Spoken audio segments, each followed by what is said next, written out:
माजी महापौर ॲडव्होकेट किशोर शेळके, आमदार सुलभाताई खोडके यांच्या वाढदिवसाच्या निमित्ताने त्यांना अभिष्टचिंतन करतो। आज सकाळी 7 वाजता अंबादेवी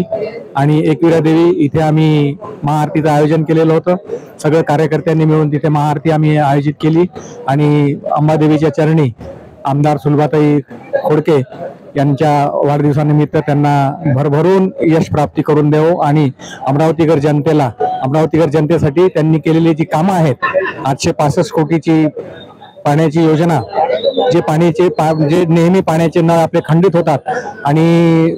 पाईपलाईन बरेच वेळा बंद राहते, त्याच्यामुळं अशा वेळी एक वेगळी पाईपलाईन असावी या दृष्टिकोनातून त्यांनी सगळ्यात महत्त्वाचं केलेलं मोठं काम। आणि त्याचबरोबर अमरावती बस डेपो जो आहे, अमरावती बस डेपोचं पुनर्बांधणी या ठिकाणी होणार आहे आणि या ठिकाणी अमरावती शहरवासियांसाठी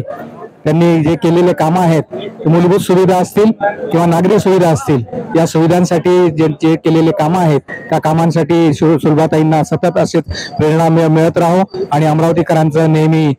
नागरिकांचं नेहमी आमदार सुलभाताई खोडके यांच्या मार्फत कामं होत राहोत ही अभिष्ट चिंतन करतो आणि पुन्हा एक वार आमदार सुलभाताई खोडके यांना वाढदिवसाच्या शुभेच्छा देतो।